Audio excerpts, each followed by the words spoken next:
Bonjour, on est Marc chapitre 5 et verset 21.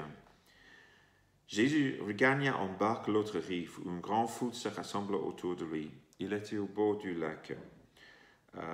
Alors vint un des chefs de la synagogue, du nom de Jairus. Lorsqu'il aperçut Jésus, il se jeta à ses pieds et le suppliait avec insistance. « Ma petite fille est sur le point de mourir. Viens, pose les mains sur elle, afin qu'elle soit sauvée, elle vivra. » Jésus s'en alla avec lui. Une grande foule le suivit et le pressait de tous côtés.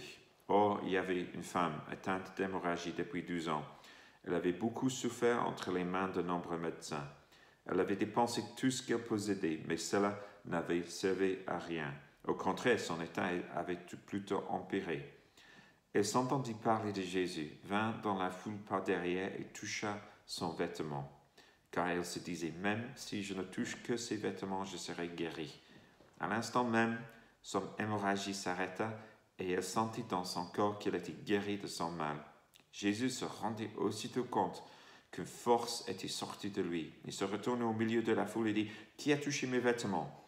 Ses disciples lui dirent, « Tu vois la foule qui te presse et tu dis, qui m'a touché ?»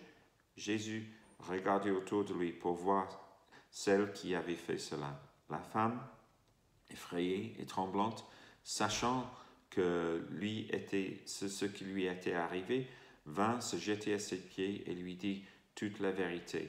Alors il lui dit, « Ma fille, ta foi t'a sauvée.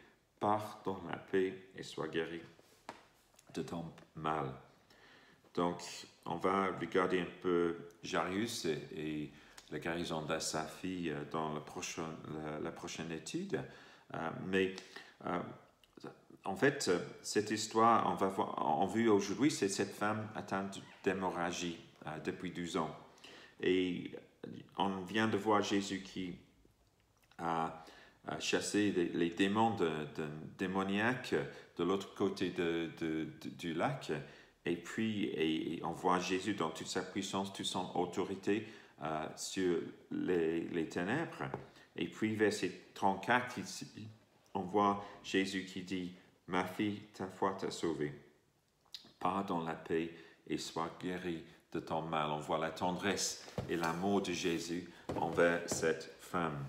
Je pense qu'il faut comprendre un peu le contexte pour cette femme, ce qu'elle vivait. En fait, elle était vraiment dans un état difficile parce qu'une femme qui avait un problème comme elle serait impure de façon religieuse selon les lois des Juifs. Donc, si elle était impure selon la loi des Juifs, si vous lisez dans Lévitique chapitre 15, versets 25 à 28, ça parle de l'état d'une femme comme ça. Et tout ce qu'elle touchait, même les objets ou les autres, si elle touchait les autres, elle les rendait impures aussi.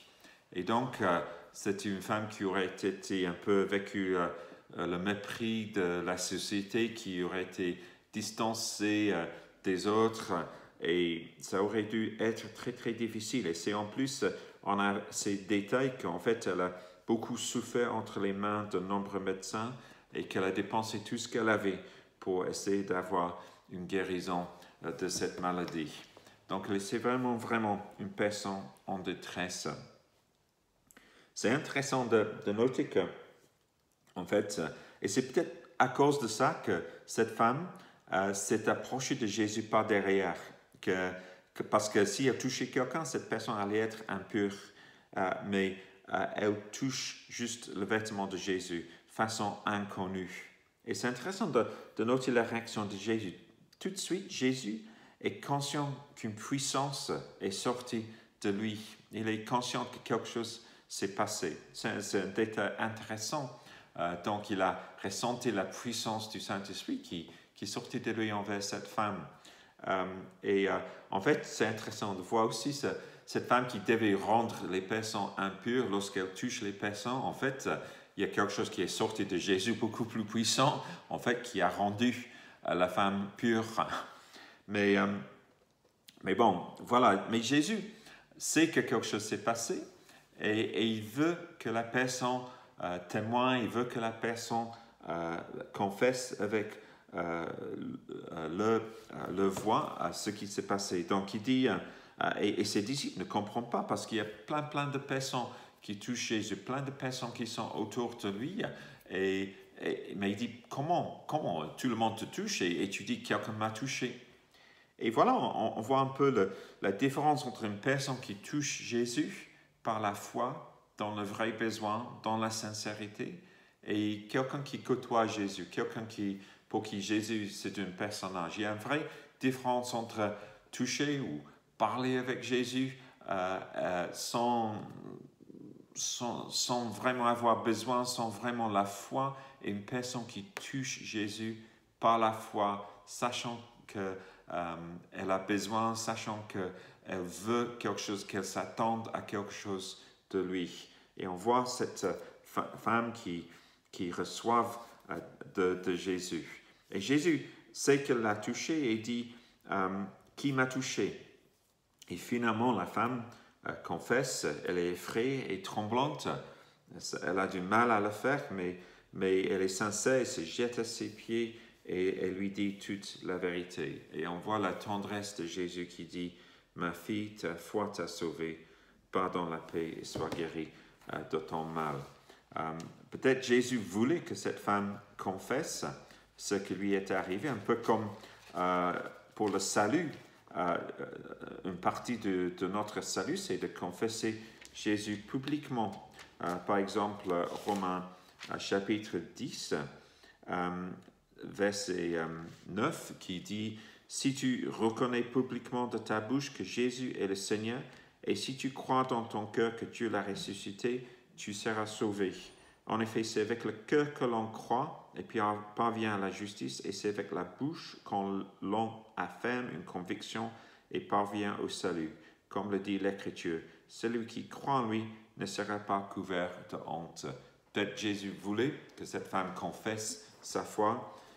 Ça fait partie de notre foi en tant que chrétien, que nous ne sommes pas chrétiens en cachette, mais on confesse notre foi devant le monde, devant les autres.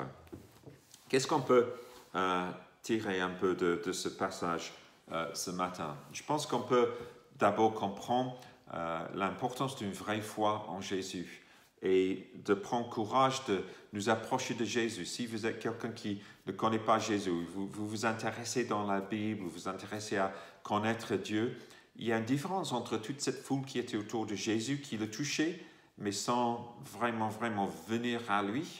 Et cette femme qui savait qu'elle était dans la difficulté, qui savait qu'elle avait besoin de guérison et qui est venue avec Jésus dans la sincérité par la foi. Et je pense qu'on peut aussi comprendre une chose, et ça devrait être un encouragement pour nous qui ont la foi, qui sont dans le besoin aujourd'hui. Cette femme a dit, si simplement je touche le bord de son vêtement, je serai guéri. Et j'ai parfois, personnellement, trouvé ça utile dans la prière, de même dire à Dieu, à Jésus, Jésus, j'ai besoin de quelque chose, j'ai besoin que tu me guérisses, j'ai besoin que tu agisses, j'ai besoin que tu fasses quelque chose pour moi. J'ai besoin de plus de ton esprit. Je vais simplement juste toucher le bord de ton vêtement. Seigneur, viens vers moi, je viens simplement à toi, je te touche, Jésus. Viens à mon secours, viens répondre à ma prière. Et d'avoir cette simple foi en Jésus. Et en fait, elle avait rien fait. Elle est venue simplement à Jésus. Elle n'a que touché le bord de son vêtement. C'est tout ce qu'il fallait faire.